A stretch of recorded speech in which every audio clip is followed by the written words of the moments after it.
So, hello again. My name is Janelle Hazard, and I am the Executive Director and Curator at Greater Reston Arts Center. Happy New Year to everyone. We made it to the new year. Yay. um, Again, we're so happy that you're joining us today, and it looks like we have people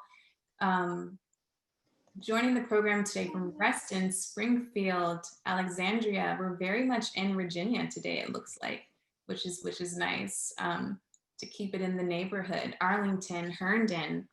Again, thank you for being here. I also see a few board members, Janet and Dan, Anne. Thank you all for being here. You're welcome. I see Zoe Charlton, who's one of the guest curators of the show, is here. Fantastic. Caitlin Berry, our board member. So wonderful to see you all. And again, thank you for being here, for your dedication, and for your support. So we have a really exciting program tonight. I'm not going to take much time to kind of go through this housekeeping list. So without further ado, I will turn it over to Erica Harrison, our associate curator. Thanks, Janelle. Hi, everybody. Again, thank you for joining us tonight. The mission of Greater Reston Arts Center, GRACE, is to enrich community life by promoting involvement and excellence in contemporary visual art. And in service to that mission, our exhibitions aim to support and promote local artists alongside and in conversation with national and international artists. So we mounted an exhibition in November, which is just, 2 months ago, called the Mary B. Howard Invitational, which is now a biennial exhibition where GRACE invites outside curators to shepherd the creation of new works in response to proposals. And for this iteration, our guest curators, Tim Dowd and Zoe Charlton, who are the founders of Syndicate, aligned the prompt for the exhibition with Syndicate Project's commitment to supporting studio research and experimentation with an emphasis on gender, sexuality, and race. And the artists who were invited to submit, or the artists who submitted proposals, of which there were about 75 for the exhibition, were invited to respond to the prompt, an excellent thought about a quality idea. Of the 75 artists, we selected 5 to participate in the exhibition and create these new works the last 7 months of 2020. So in this unique moment of social distance and temporary closure of the actual gallery, we've invited visitors to delve deeper into the exhibition through our online viewing room and our excellent video walkthrough, which we've never done before. And it was under Janelle's leadership that we were able to promote the artists in such a wonderful and fantastic way. So the video walkthrough has artist interviews and really physically walks you through the space as if you were viewing the show. So if you haven't had an opportunity to experience that, I encourage you to do so. And tonight we are building on the conversation that Tim and Zoe started with our opening reception by inviting an outside perspective through these creative response programs, of which this is the first of 3. So I hope, just as the artists offered an extension of their continuing research in the gallery, that you will continue to join us for these insightful dialogues. Our featured artists in the exhibition are Rain Alexander, Matthew Mann, Omolara Williams McAllister, Zia Palmer, and Mojdeh Rezaeipour. And we are so privileged to be able to invite and have these artists with us here tonight. I would like to introduce Sarah Behrens, who is GRACE's Education and Public Programs Manager, and she is the one who really developed this creative response program. So without further ado, Sarah, I turn it over to you. Great. Thank you so much, Erica. So again, welcome and thank you to everyone for joining us this evening. This program is sponsored by Reston Community Center. So thank you to RCC. So I'm going to go ahead and introduce our speaker this evening, Adriel Luis. Adriel is a community organizer, artist, and curator who believes in collective imagination as a pathway toward liberation. His life's work is focused on bridging artistic integrity and social vigilance. He is part of the ILL Literacy, ILL Literacy, Arts Collective, which creates music and media to strengthen Black and Asian American coalitions. He is creative director of Bombshell Toe, which works with artists to highlight marginalized communities affected by nuclear issues. And he collaborates with dozens of artists and organizations through his curate and design engine, Phenomenon. Adriel is the curator of digital and emerging practice at the Smithsonian Asian Pacific American Center, where he advocates for equitable practices in museums and institutions. He and his team have been curating culture labs, an alternative to museum exhibitions built on community-centered beliefs. Adriel has curated projects in a range of venues, including several museums across the Smithsonian in Washington, D.C., MoMA and Pearl River Mart in New York City, Queensland Art Gallery in Brisbane, Australia, Silo Park in Auckland, Aotearoa, Adam Bar in Buenos Aires, Argentina, and an abandoned food land in Honolulu, Hawaii. His writing has appeared in Poetry Magazine, the Asian American Literary Review, and Smithsonian Magazine. He has spoken at the Tate Modern, Yale University, the National Museum of African American History and Culture, and the China Academy of Fine Arts. His performance venues include the Brooklyn Academy of Music, South by Southwest, the Kennedy Center, and the American University of Paris. He has a degree in human sciences from UC Davis in community and regional development, and a minor in Asian American Studies. So thank you again, Adriel. We're very pleased to have you here, and we'll go ahead and hand it over to you. Thank you so much. Thank you everybody so much for joining. I'm gonna just screen share off the jump as opposed to kind of trying to do it in the middle of the process. I'm just gonna screen share my transcript, which kind of feels like, you know, it feels very vulnerable, but I feel like it's been effective in the last couple of times I've done these talks. So let's see.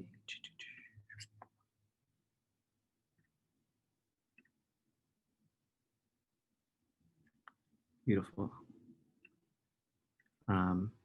If you see this, just type some ones in the chat. That's kind of like Zoom talk for applause, poetry snaps. Nice, nice. 1, 1, 1. Yeah. All right. Cool. All right. Hello, everyone. I come to you with deep gratitude and humility and lots of love from Sangna, the area popularly known today as West Los Angeles.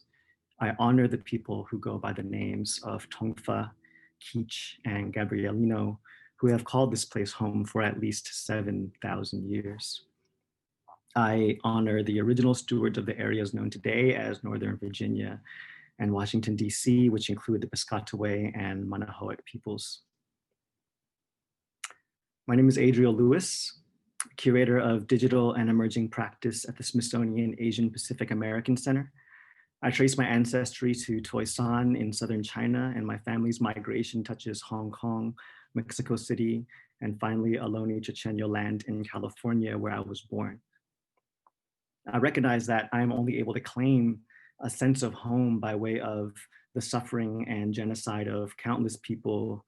I am the curator of digital and emerging practice at the Asian Pacific American Center, a part of the Smithsonian Institution, whose founding collections was comprised of life forms and human valued ephemera taken from throughout Asia, the Pacific Islands, and the western coasts of the Americas by ways of the Charles Wilkes United States Exploring Expedition, where procurement occurred through various methods, including by violence and force. As someone whose livelihood rests on this institution's transgressions. My intent as a curator is to honor those who have suffered due to this complicated history by collaborating with artists, thinkers, and culture bearers to envision a future where we all have access to liberation. Especially during a week, a moment like this, which can feel so cataclysmic, I find perspective in recognizing that our entire notion of America is but an interlude in a menagerie of deep histories that span millennia. That our presence here was made possible by pandemics far deadlier and social upheavals far more disruptive than what we are experiencing today. I believe that to recognize this is not to belittle or rob importance of all the trauma and transformation that's happening around us, but to contextualize it. And as we all gather today from everywhere that we're tuning in from, I also want to honor all of the labor, sometimes without just compensation, and all of the earthly resources, oftentimes without adequate replenishment, that make possible the devices and technology for us to be in virtual togetherness. I recognize that and can't truly fathom the cost of what it takes for us to hold this program today. And so to all the innumerable beings involved and every single one of us arriving here now, I thank you, I love you, please continue and let us be light. So I didn't mention this to the organizers, but yesterday I was really tempted to call this whole thing off. Amidst such unspeakable violence and loss as what we're witnessing, it felt trite, even distracting to carry on with a talk about art.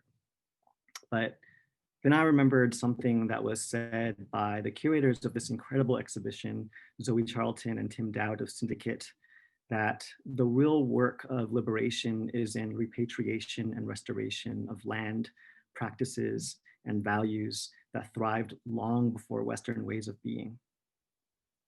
In learning here, in learning more about the indigenous history of my current home, I've learned that one of the pillars of Tongva life that was banned by Spanish settlers was art making. So in this sense, art making itself is resistance. Thus, amidst my initial discouragement, I now find solace in all the works presented in this exhibition. I want to honor the artists Rain Alexander, Matthew Mann, Amalara Williams McAllister, Zia Palmer, and Mojdeh Rezaeipour, as well as the staff at the Greater Reston Art Center. Your exhibition and your works have been a most lucid portal into 2021 and has restored my faith that art can be an effective form of activism and an appropriate response to the circumstances of now.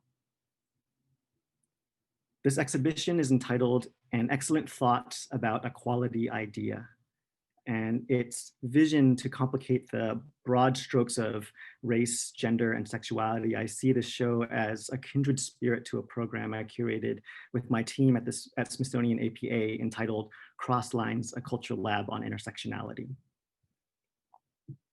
This is one of the installation works called Hijabs and Hoodies by Tracy Keza and Studio Revolt. It was a portraiture project that paired Muslims in hijabs with Black men in hoodies, talking about shared experiences of state-sanctioned violence. At the time that it was presented in 2016, the term intersectionality, originally coined by Kimberly Crenshaw, was new to my institution. And we faced considerable pushback against using the term because it was considered too nuanced. Today, we recognize that intersectionality is in fact the often invisible foundation of how we've come to know American life. That so much of how we understand this nation is through the reckonings and collisions of race, gender, sexuality, class, and physical and spiritual embodiment.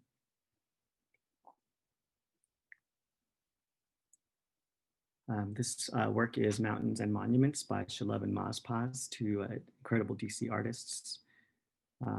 The inspiration behind Cross Lines emerged from an opportunity to stage a show at the Smithsonian Arts and Industries Building, the oldest public building at the Smithsonian, the former site of the US National Museum, and the original display center for many of the objects procured during the Wilkes expedition.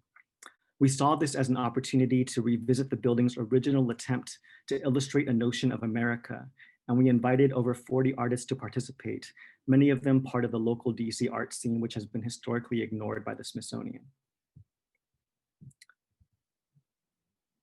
This is White Percent by Desiree Van Fedrick and Tony Walker, two DC-based artists that I met in my early years living in DC. I'm indebted to gallery shows like An Excellent Thought About a Quality Idea for the inventive and radical spirit that I was able to refer to as backing for why it was due time to bring this topic to a major institution. This experience led me to recognize that one of my most cherished opportunities as a curator is to be in fellowship with an array of fantastic and visionary artists. I'm so grateful to have been invited to intimately explore the works of two such artists, Mojdeh, Rezaeipour, and Adriel Palmer, whose works I've been so moved by, because in both cases, the artists demonstrate how a deeper understanding of self can be unearthed by investigating our pasts and folding them into our presents.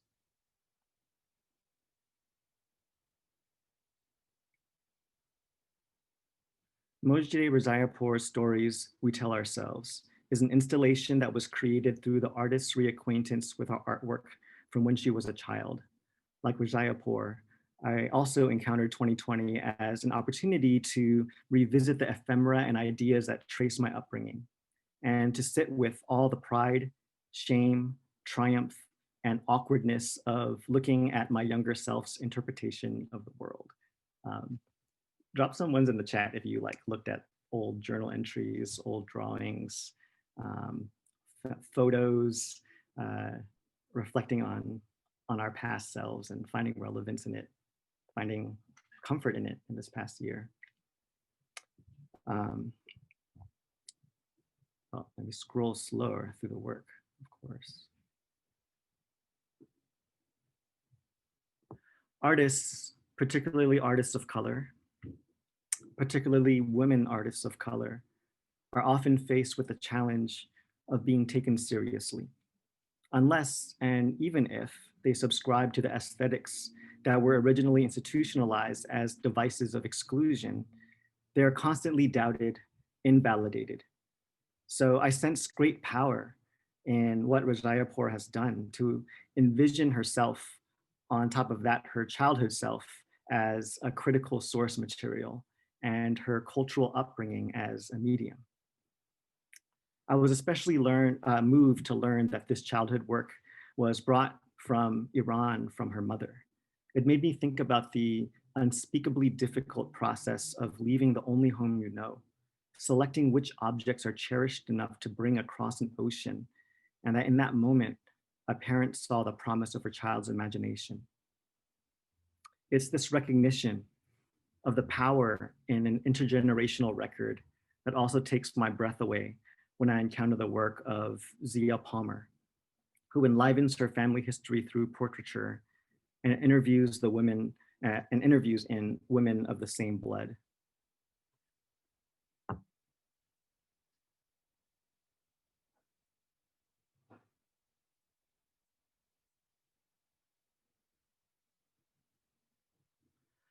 One of the many paradoxes of this past year has been in how this slowing of pace and deepening of reflection has helped us appreciate the same family members that are suddenly much more difficult to be with. We can only sit in isolation in our own thoughts for so long before we begin thinking beyond our own lifespans. Palmer's family is from Montoya, New Mexico, a small community along Route 66. Looking at Palmer's photographs of the women in her family tree and reading the interviews with them, I was moved by the range of experiences and identities that can exist even in the same bloodline, coming from the same place. Looking at this body of work transported me to my own memories of New Mexico, a place I've come to love deeply through Ways of Knowing, a project about Navajo nuclear histories I've been working on with my partner, Lovely Umayam, in collaboration with Sunny Dooley, Kayla Briette, Carmel Garcia, and community members throughout Dinepakaya, Navajo land.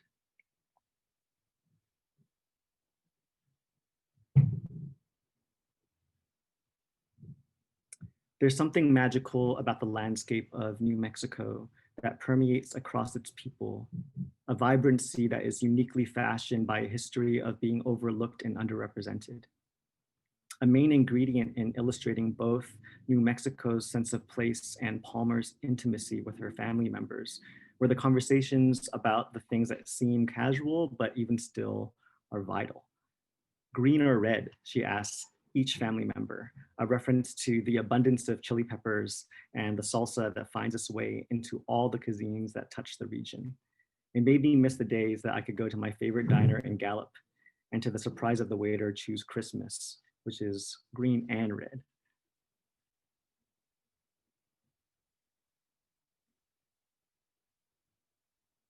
I'm excited to bring Mojdeh and Zia to the mic now to discuss both of their works and their inspirations.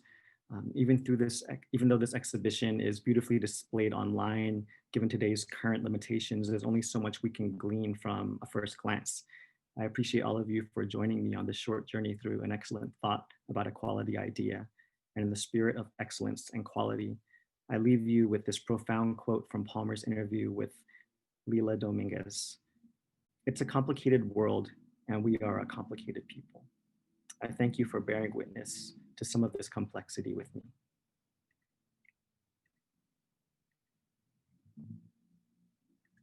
So what I would love to do is bring Zia and Mojdeh. Can you join me just by unmuting yourselves? I guess I'll also stop the screen share for a quick second. Hi both of you. Hey.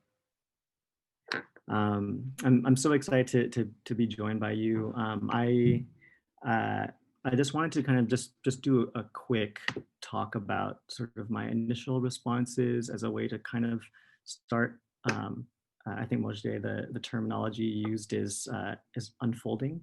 I thought to just kind of honor the spirit of that. I wanted to keep the part where I'm talking alone brief so that we could really kind of get into some of the stories and some of the processes. And I felt like that would be the best way to learn about this exhibition. I think what we'll do from there is take questions from the rest of the community, and then if we have additional time, then I'll share some more about some of the work that I do that might be relevant to the show. So yeah, I mean, I did mention that I was going to kind of keep this casual and kind of organic, and I'm really glad that I said that, because we said it on Tuesday, and I feel like now that it's Thursday, just the room feels different. You know, the world and the air feels different. But you know, I haven't really talked to that many people since yesterday. And so y'all are really the first folks I get to check in with. So like a really basic idea, I just want to ask both of you. I'll start with Mojdeh, since I see you on the screen, is how are you doing? I'm doing well, mostly really well. Grateful for my health, my family's health. There's no shortage of things to be grateful for these days. And yeah, just watching and hoping for healing beyond this incredibly violent and tumultuous time in our nation's history. And I was just mentioning to someone whose birthday was yesterday that my birthday was actually on the anniversary of a US-backed coup in Iran. And so we're no strangers to coups on the other side of the world. And so it was, you know, seeing it kind of fold out in this country in different shapes throughout the past 4 years and several millennia, really. And so, yeah, that's how I'm doing. How are you doing, Zia? I don't know. I'm doing good. You know, grateful that I'm healthy, my parents, my family's healthy, and, you know, in my small little bubble, everything's okay. So, like, I'm very grateful for that. And then, you know, just watching everything unfold and watching the news a lot yesterday, which I normally don't do.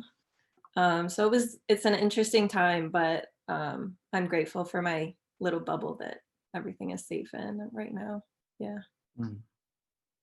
Thank you. Yeah, both of you. I mean, it just feels like, I don't know. I think about a year ago, less than a year ago, when we entered this state, I think the biggest thing that I was worried about was feeling a sense of stagnation, kind of like being in a moment. Like as someone who travels hella much, like it's doing so many projects, always in different groups of people, different environments. I was worried that like the air of the idea of just being home for so long would kind of just, I don't know, get played out. And I feel like in some ways being in one place has made a lot of the shifts that maybe sometimes it's easy to kind of just like ignore and move on to the next thing, like more deeply felt. And for me, that's really shifted my own practice in pretty much everything that I do. And I'm curious, with you two, how would you say that your works, reflect some of that shift, or maybe respond to that if there was no shift, you feel? Yeah, how about Zia? I think for me, there's been a big shift. So I'm used to going out to New Mexico at least once a year. And obviously that hasn't happened in over a year now. So that's been a little bit difficult for my work, and kind of, I've noticed like a shift in my work, and especially like with this show, everything was virtual, and all the portraits were primarily done over Zoom, and they were just screenshots that then I printed out and then photographed the print on them, and then they became tintypes. So it became like a longer process than I anticipated, but it also like became an interesting layering of history and mediums, with using tintypes, that's such a historic medium, to also incorporating Zoom and screenshots. So that's definitely changed it. And it's just was kind of weird, like talking to my family. Not weird, but not the anticipated method of doing these interviews. So that's definitely, changed my work. And I think in a way it's broadened it as well, because normally I don't think I would have ever like done it over the phone, but because I was forced to do it over Zoom and do it that way, that it just kind of like opened up ideas for like things that I could do in the future. But also the pandemic is just crazy and has changed everything. And I'm a total homebody, so I love being home and I have no problems being home. But I was traveling a lot, and right when the pandemic hit, my partner and I were supposed to be in Greece, and that got canceled. So that's one thing I'm definitely looking forward to again, is to get traveling again and get out there and shoot more works and think about new projects. But for now, I'm hunkered down and I'm happy being at home. But yeah, it's definitely different. Yeah, I didn't realize that these were like the original form of the photos was screenshots. Yeah.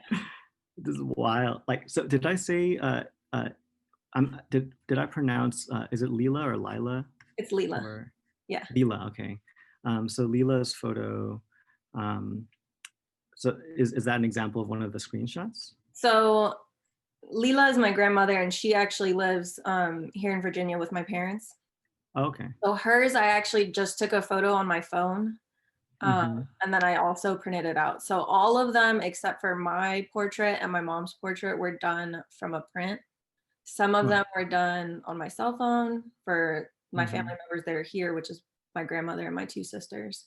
But all the rest were screenshots that I printed out. Like, I wonder, I mean, I don't know a whole lot about tintype, but I just wonder,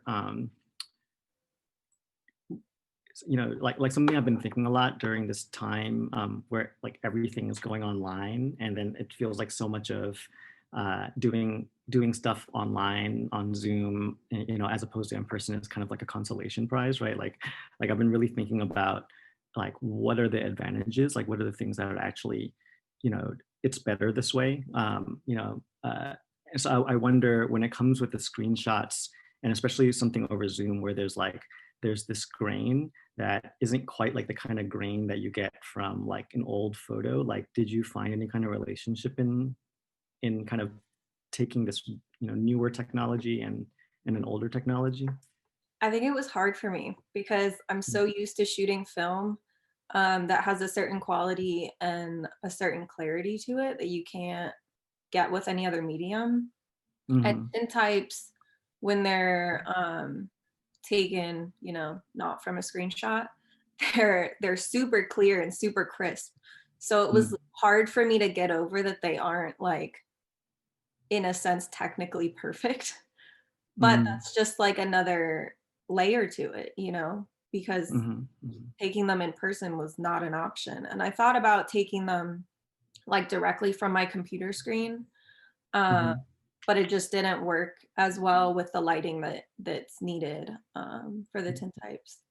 So yeah, it definitely adds a different quality that you normally wouldn't get shooting film or even tintypes or even digital. They just, look a little bit different. Yeah, yeah. No, it's just, I mean, I feel like with tintypes, like, yeah, like a lot of the tintypes I've seen in person are like super duper clear, but I still have to kind of use my imagination oftentimes on to picture how clearly it must have looked when it was first taken, because even though, like it was taken very clearly, sort of, I guess, like the pixelation of history is like, it was kept in a drawer, it was exposed to the sun, there's like fading and kind of and the way that these tintypes decay, that's actually one of the things that really makes them so interesting to look at, right? Yeah, and I mean tintypes are just a very unique medium. Like no other photographic medium really looks like them. And like it was kind of interesting shooting because like I hadn't shot tintypes previous to this. So it was just interesting because what I was seeing and then what was coming out, it like jumps back in time almost. Like they look like they're from a different time period, which the medium is. But it was just interesting, like watching them develop and then adding the layer with these screenshots. Yeah, it's just such an interesting medium that over time becomes imperfect. So then talking about place and time with my work, then having these images that are not technically perfect, like also made sense. So, yeah. Thank you for that. Mojdeh, I wonder, also kind of thinking about the way that your work is also digging into time, even though it's it feels a little bit more like maybe like a look at the self in a way that's different from what Zia does.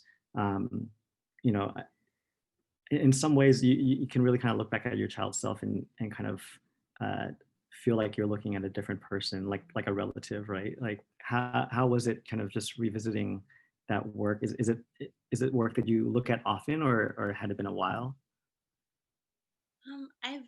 I've had this pile of drawings that my mom saved for like 2 or 3 years now, and I visited them like from time to time, just kind of considering what I could do to honor them.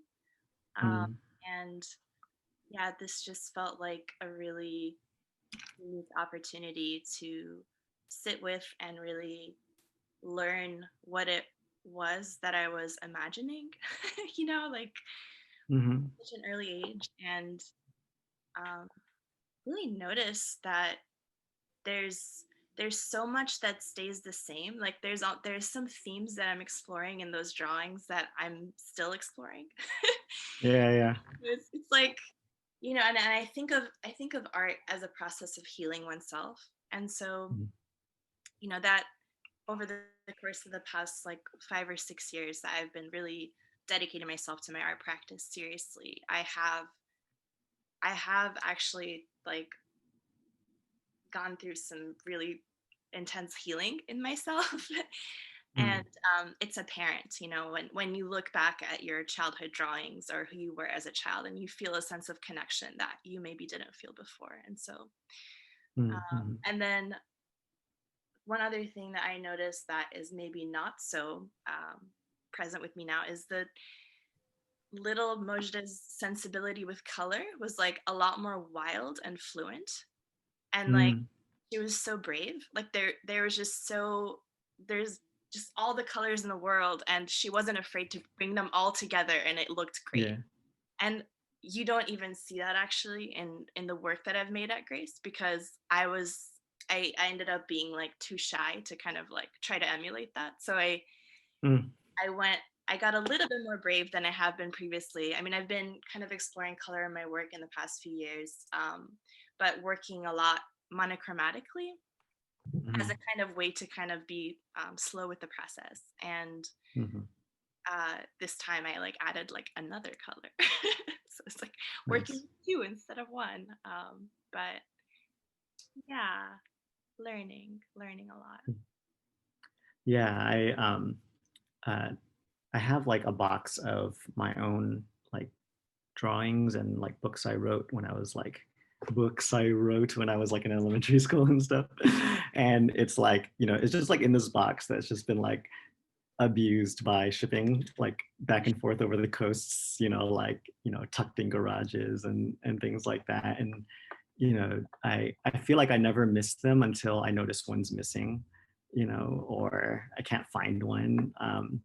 And you know, I think one of my favorite things about kind of like looking back at that is sort of, you know, well, what you said earlier, like, for example, when I look back at my writing, sometimes I'm like, this is exactly what I thought I had just realized last week after like all this meditation. And I actually just kind of like saying this, you know, like 7 years ago. Like, could you talk a little bit more about maybe some of the things that you felt a sense of discovery over the course of this past year that you feel like maybe was always embedded in your experiences and how you see the world?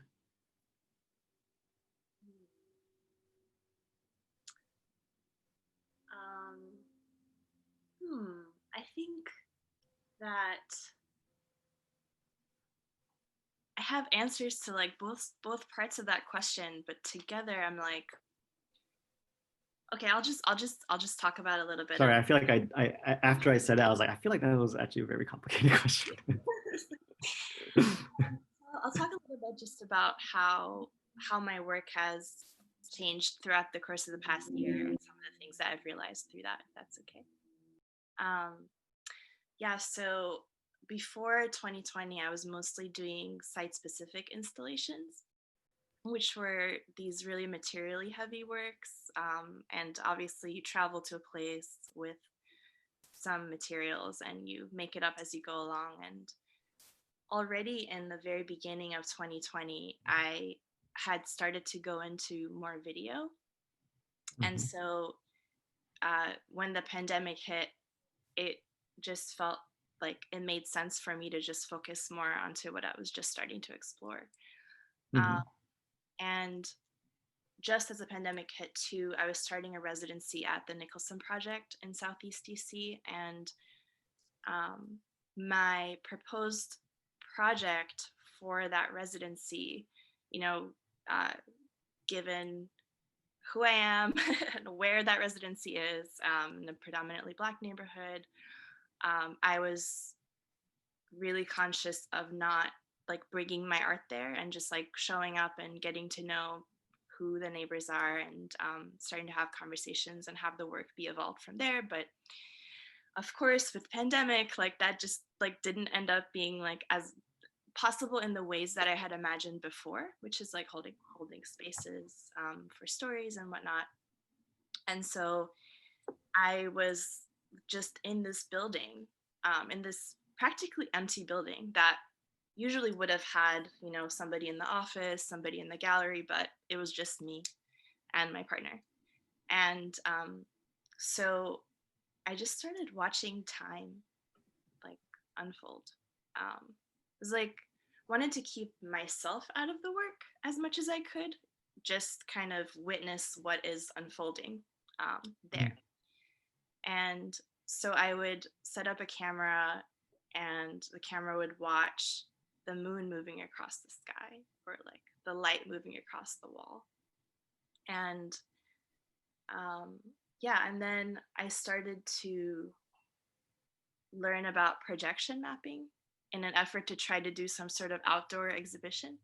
And then I started to project the imprints of these time-lapse, I don't know, portraits of the space itself onto various surfaces in the house as a kind of conversation between me and the house.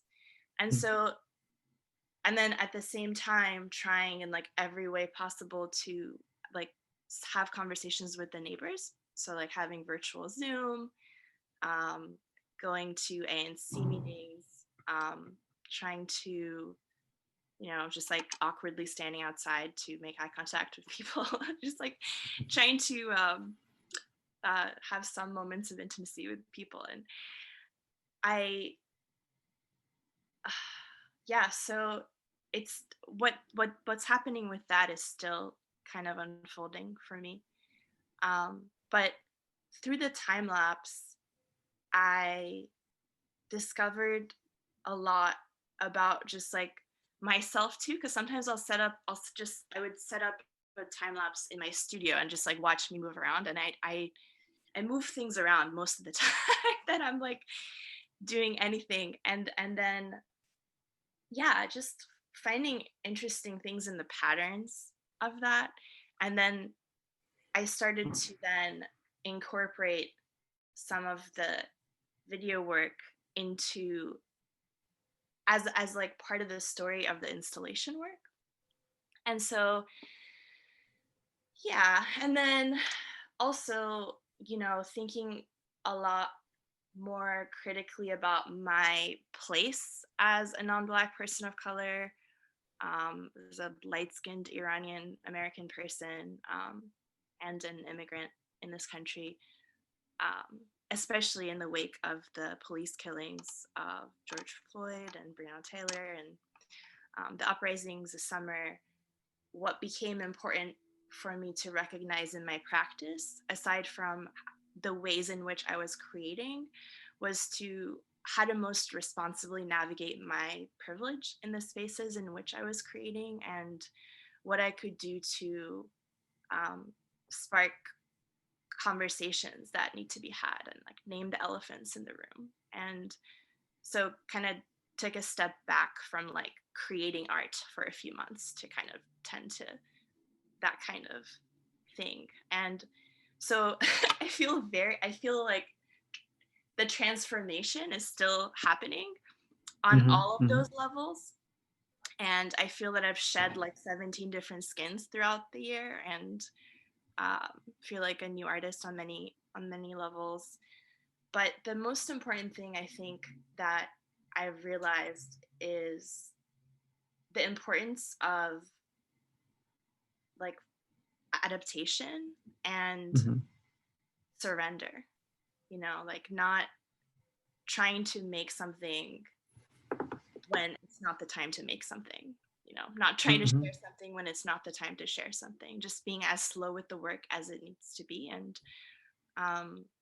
also, you know, the importance of integrity, you know, your own integrity and with the work, no matter, you know, who's funding the work or whose space you're renting. Yeah. I mean, I think just thank you for that. I like a word like surrender, I think, especially during this time, you know, it really takes time to kind of like sit with it before you can kind of see the power of what it means to surrender to the right things and with the right intentions.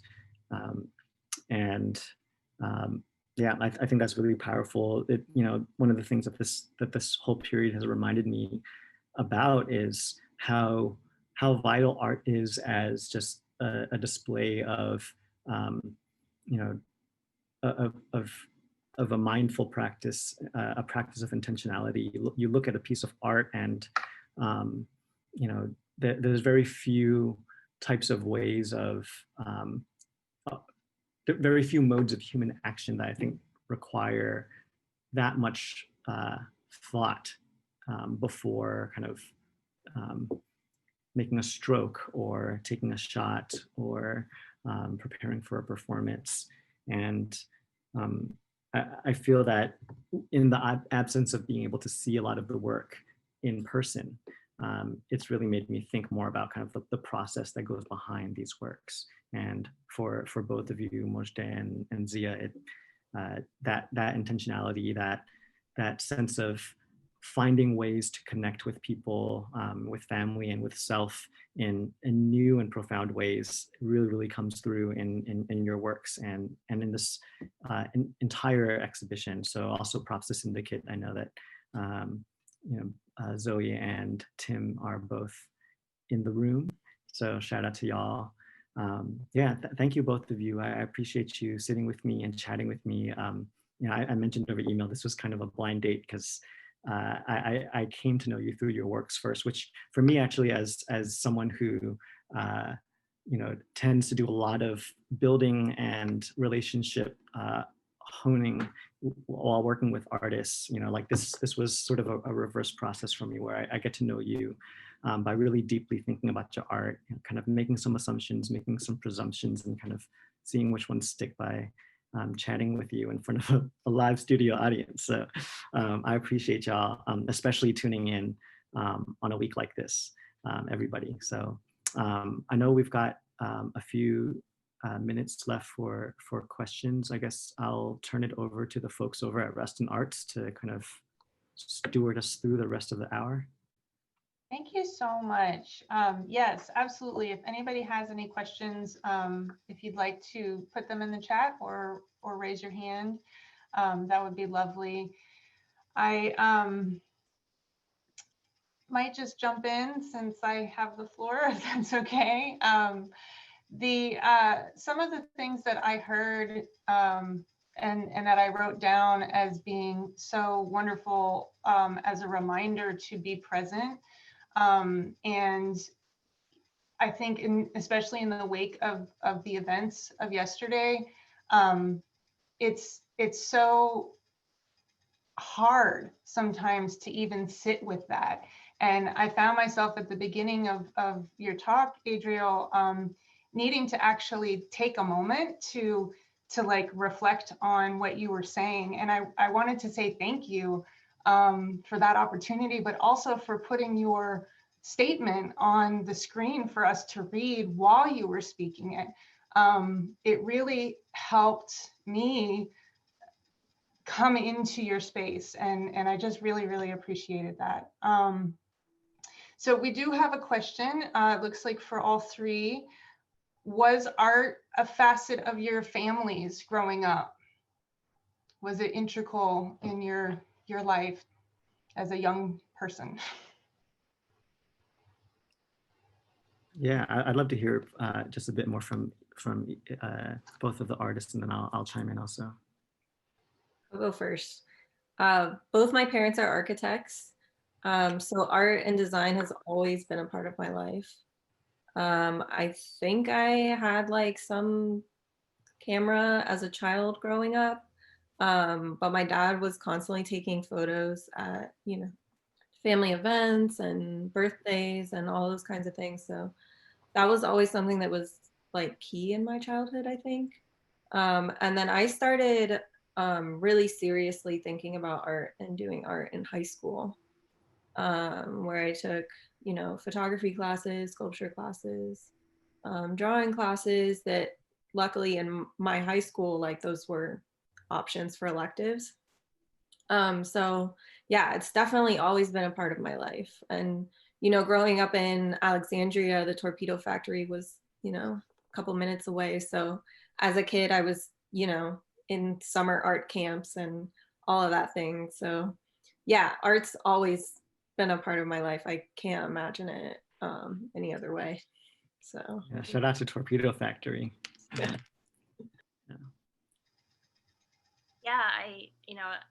You made me tear up in the beginning, Adriel. kind of shouting out to my mom for carrying all those childhood drawings across an ocean. And yeah, you know, I'm very lucky. My parents were always really encouraging of anything creative my brother and I would try to do. I had correspondence with this random stranger that would send me letters, like prompts for drawings sometimes, and I would like send them back drawings. They would send back like some written applause, and so that was like a way that my parents were doing that. My brother and my mom are both musicians. 10 years ago, my dad and I started a music venue, gallery, like community restaurant space together. So that has been a really big part of our lives, and having art around, and that's what really like made me an artist, and it was very much rooted in family. Yeah, those are some of the things I can think of. But yeah, it's always been around. Lucky. Yeah, no, that's great to hear from both of you. I have a similar upbringing in a family of artists. I feel like if most of us in this world, if we look hard enough, we realize that we come from a lineage of artists in one way or another. My grandfather on my mom's side was a photographer. My mom is a graphic designer, but she was like pre-Adobe design. So pre-Adobe graphic design. So like she would bring back her typefaces to finish at night by hand and things like that. And so I drew a lot as a kid, and started writing poetry in middle school. And yeah, there's like a lot of like kind of immigrant family Asian pressure that I feel like I was kind of putting on myself as a projection of what I thought that Asian parents should be projecting on me, kind of a thing. And then it took me until I think it was like, you know, I failed both like advanced calculus and computer engineering on my first year at Davis, and I went to like my parents all like with my losing face and just looking at like, I think I need to reconsider my future, and then they're just kind of like, yeah, whatever you want to do. And then so that was sort of my release into art. So yeah. Thank you. I wanted to make sure that I acknowledged that question about family and growing up as an artist came from Rezaeipour. I'm not saying that right, but anyway, thank you for adding to that conversation. Our board chair, Robert Gowdy, says, maybe not a question, but a personal provocation. I think of us as a house of expression, meaning Greater Reston Art Center. And I hadn't focused as much on the idea that we might be a house of healing. To tap into Mojdeh's thought of art being part of a process of healing. For Zia and Mojdeh, do you think of your work as healing personally, more universally, or both? And is that something that's very intentional as part of your practice? And it's interesting that Robert sort of asked that, because one of the things that I was writing down was actually with regards, Adriel, to your projects, your works with the nuclear projects, and how that is a part of healing and a part of history that I don't know, I wasn't aware of until recently. So I didn't know if you wanted to kind of build on that thought. Yeah, I along with coming from a background in the arts, I also come from a background of activism. Coming up in the Bay Area, it just it was all intertwined. And there's so many pathways when it comes to direct and indirect action. And I feel like there's definitely not a singular or most appropriate path.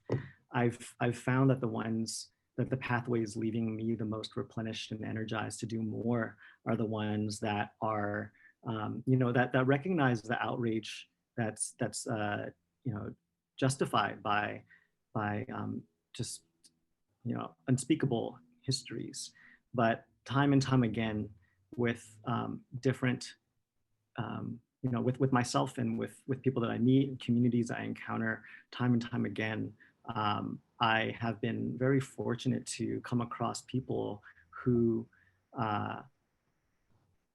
engage ways that they've been violated with a lot of openness and grace, and in ways that I think, you know, coming up from a very kind of like, you know, very protest-centered activism, it was kind of you know, disembodying the first few times. But in particular, the last few years, I started going to Navajo land in 2016, and through Sunny Dooley, one of my really good friends and a storyteller, you know, I think just in getting to know her well, and the way that she sees change with love at the front, it just it really spoke to me that, you know, I find myself in an environment at the Smithsonian where, you know, doing things like beginning with a land acknowledgement, you know, even just, you know, I found that I'm quite allergic to writing academically. It's easier for me to write from the heart. And I found that, you know, that's really where I can align with a lot of the artists and thinkers and people that I admire, and also a way to honor, in particular, you know, Indigenous communities that I've had the chance to come across. So yeah, when it comes to something like, you know, what's going on in DC right now, you know, what happened in Navajo Nation that continues to affect people, there's a lot of reason to be upset and outraged and anger, and there's certainly a place for that. And I found that for me personally, I have a gravitation towards kind of like kind of reading the room and kind of seeing where I can contribute, and oftentimes that bringing in and welcoming approach seems to be something that seems timely for folks.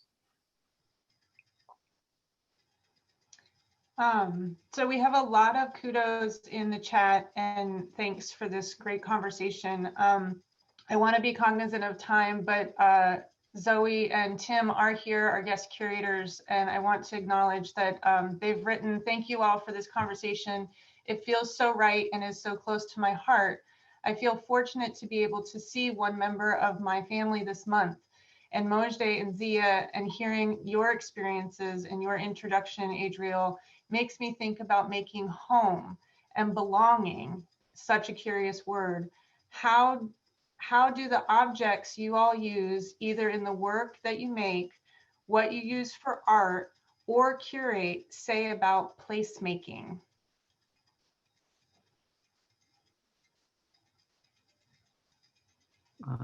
Yeah, I can speak last on this one and kind of close off the conversation from there. But yeah, I'd be curious to hear from both of you. I can go first. I guess I approached placemaking in this particular piece by just looking at the source material, which is my drawings way back in the past, and just try to kind of see what objects inside of those drawings that I created when I was much younger want to come to the foreground in like a material way, and then in effect kind of help host the drawings themselves and like the video work that culminated from the drawings. And so it was a very intuitive and process-led way of approaching that. I think for me, placemaking is kind of just part of my work. Like my work is so tied into places and time and memory. So for me, this concept of placemaking is all of those things. So for the work that I did for this show, it was kind of a new space because it wasn't necessarily about the land or a physical place, but the place where all my family members and I could communicate and discuss things. So yeah, I think place is definitely like very important to my work, but it can also mean various different things.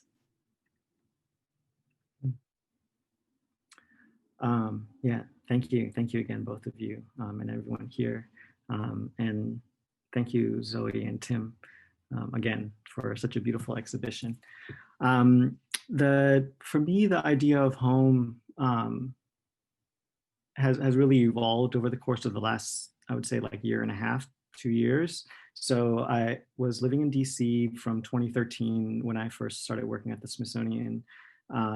And then in May 2019, my wife and I looked at our schedules and realized that if we didn't travel together, we would just like never see each other. And so we, and at the same time, we were also kind of had this vision of coming back to California to be closer to our families. And so we ended our lease in May, and then just like straight up traveled, like lived out of a couple of suitcases all the way through February 2020. And so it's been wild, because it was like, the polar opposite of quarantine, of lockdown, right? We were just all over the place. And I was just like, oh my God, I just want to do the dishes. I just want to try, do some dishes and fold some laundry, right? And then I got my wish like a billionfold. But when I was traveling, I was thinking a lot about what it means to be home. And I think, I had never really felt a sense of homesickness when I travel. I think oftentimes because, I think somehow I have like a talent for putting out a beacon when I go somewhere, because I end up always finding just incredible people that feel like home. And so I just kind of, became a lot more open to that. And it was great. And I feel like that type of beacon is also what's helped me right now, even during this time where I'm seeing very few people in person. I've been in the same home for a very long time. I haven't traveled for, like it's been a long time since I can remember not traveling for over a year. But and even though LA, this is the first time I've lived in LA, I've been able to kind of look at this community of artists that still feel so close, despite the fact that they're scattered all throughout the world.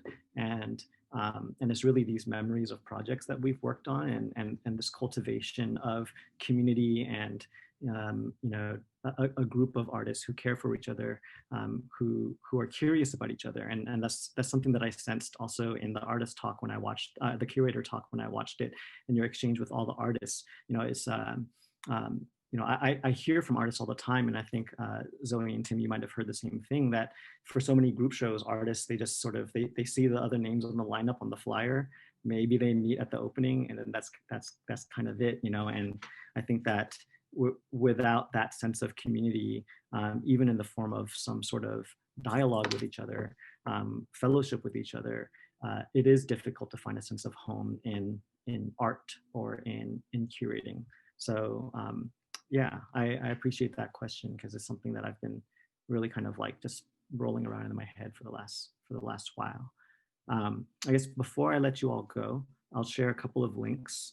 Won't take too much more of your time, but I'll share some exhibitions that I've curated. Just the links, and you can kind of look through them on your own time. The first one is one that is called the Smithsonian Care Package, produced through the Smithsonian Asian Pacific American Center, and piggybacking off of Mojdeh's mentioning of art as a form of healing. That's really what I've been investigating lately, is the intertwining of art making and healing. And so this care package is basically a rundown of select works that were part of different cultural labs and exhibitions that we curated at the Smithsonian Asian Pacific American Center over the last 4 or 5 years. And we just kind of collated them and released them in April at the beginning of quarantine as an opportunity to give people somewhere to rest. And then a show that I curated in December for IANA Hillier, which is in Washington, DC, is entitled There. And this is kind of one of those Zoom constellation kind of programs where originally we were supposed to go on this really exciting artist exchange trip to Seoul and meet a bunch of Korean artists with DC artists. But instead, actually, in a lot of ways, I was able to find some long drawn, slower conversations with 4 incredible artists, Nara Park, Lisa Park, Julia Kwan, and Younghae Chung, Heavy Industries, to talk about what it means to be there,